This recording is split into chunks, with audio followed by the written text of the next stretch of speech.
അതുപോലെ അരൂർ തുറവൂർ ഉയരപ്പാത നിർമ്മാണം നടക്കുന്ന സ്ഥലത്ത് നിന്ന് നമുക്കിപ്പോൾ ആൻമരിയ സണ്ണി കൂടി ശരിയാണ്. ആൻമരിയ, അവിടെയും ഈ മറ്റു സംസ്ഥാനങ്ങളിൽ നിന്ന് വന്ന തൊഴിലാളികളാണല്ലോ കൂടുതലും ജോലിയെടുക്കുന്നത്. അവരുടെയൊക്കെ അവസ്ഥ എന്താണ്?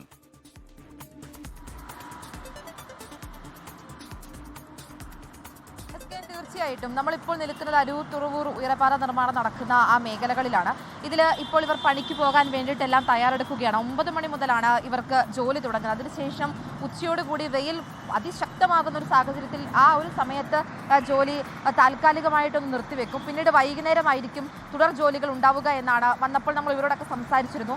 ആ ഘട്ടത്തിൽ ഇവർ പറഞ്ഞത് ഈ താഴ്ഭാഗത്തെ എല്ലാം നിർമ്മാണ പ്രവർത്തികൾ ഏകദേശം ഇവിടെ പൂർത്തിയായിട്ടുണ്ട്. ഇതിന് മുകളിലേക്ക്, അതായത് ഈ മേൽപ്പാലത്തിന് മുകൾ ഭാഗത്തേക്കായിട്ടാണ് ഇനി ഇതിന്റെ നിർമ്മാണ പ്രവർത്തികളൊക്കെ നടക്കുന്നത്. അതുകൊണ്ട് തന്നെ ഈ താഴ്ഭാഗത്ത് നിന്നിട്ടുണ്ടെങ്കിൽ ആ താൽക്കാലികമായിട്ടുള്ള നിർമ്മാണ പ്രവർത്തികളൊക്കെ കഴിഞ്ഞിട്ടുള്ളത് കൊണ്ട് തന്നെ വലിയ ചൂട് നമുക്ക് അനുഭവപ്പെടുകയില്ല. കാരണം ഒരു തണലൊക്കെ ഉണ്ട്. പക്ഷേ ഇതിന്റെ മുകളിലേക്ക് നോക്കുകയാണെങ്കിൽ വലിയ ചൂടാണ്. നമുക്ക് ഒട്ടും പറയാൻ കഴിയാത്ത രീതിയിലേക്കാണ് ആ ചൂട് പോകുന്നത്.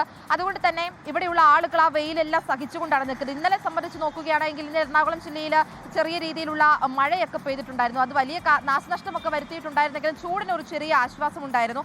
അതുകൊണ്ട് തന്നെ ഇന്ന് രാവിലെയോട് കൂടിയൊക്കെ ചൂടിന് ഒരു ചെറിയ ആശ്വാസം ഉണ്ടെങ്കിൽ പോലും നമ്മളിപ്പോൾ നിൽക്കുന്ന ഈ മേഖലകളിലൊക്കെ ചൂട് ഇപ്പോഴും ശക്തമായിട്ടുണ്ട് എന്നാണ് നമുക്ക് പറയാൻ വേണ്ടി സാധിക്കുന്നത്. കാരണം നമ്മൾ ഇവിടെ ഈ നിൽക്കുന്ന സമയത്തൊക്കെ ആണെങ്കിൽ പോലും ഏകദേശം 30 ഡിഗ്രി സെൽഷ്യസിന് മുകളിലേക്കായിട്ടാണ് ചൂട് കാണിച്ചുകൊണ്ടിരിക്കുന്നത്. നമ്മൾ ഇവിടെ വന്ന ആളുകളോട് സംസാരിക്കുമ്പോഴാണെങ്കിൽ പോലും അവർ പറയുന്നത് കിടന്നുറങ്ങാൻ പോലും കഴിയാത്ത സാഹചര്യമാണ്. ഫാൻ ഇട്ടിട്ടുണ്ടെങ്കിൽ അവിടെ നിന്ന് ചൂട് കാറ്റാണ് ഫാനിനകത്ത് നിന്ന് വരുന്നത്. AC ഉണ്ടെങ്കിൽ പോലും അത് കറണ്ട് ബില്ല് കൂടുതലായതുകൊണ്ട് തന്നെ AC കൂടുതൽ സമയം പ്രവർത്തിക്കാൻ വേണ്ടിയിട്ട് സാധിക്കുകയില്ല.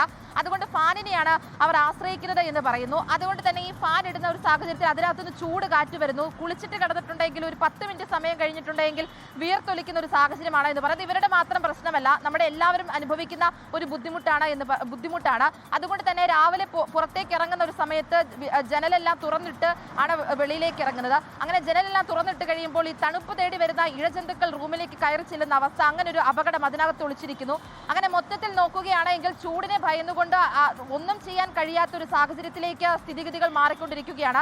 ഇത് ഈ അരൂർ തുറവൂർ ദേശീയപാതയുടെ ഉയരപാതയുടെ നിർമ്മാണം നടക്കുന്ന മേഖലയിലെ കാഴ്ചയാണ് എങ്കിൽ ഇതിൽ നിന്നും അല്പം കൂടി ഗുരുതരമാണ് കൊച്ചി സിറ്റിയിലേക്ക് വന്നിട്ടുണ്ടെങ്കിൽ അവിടെ കൊച്ചി മെട്രോയുടെ നിർമ്മാണം നടക്കുന്നുണ്ട്. പക്ഷേ അവിടെ തൊഴിലാളികളുടെ എണ്ണത്തിലൊക്കെ വലിയ തരത്തിലുള്ള കുറവ് വന്നിട്ടുണ്ട്. അവരെല്ലാം ഈ ചൂട് അധികമായതിനെ തുടർന്നൊക്കെ മറ്റു നാടുകൾ, അവരുടെ സ്വന്തം നാടുകളിലേക്കൊക്കെ പോകുന്ന കാഴ്ച ഈ കഴിഞ്ഞ ദിവസങ്ങളിലൊക്കെ നമ്മൾ കണ്ടതാണ്. SK അങ്ങനെ മുഴുവനായിട്ട് നോക്കുകയാണെങ്കിൽ നിർമ്മാണ മേഖലയിലാണ് ഈ ചൂട് ഏറ്റവും കൂടുതൽ ബാധിച്ചിരിക്കുന്നത് എന്ന് നമുക്ക് പറയേണ്ടി വരും. SK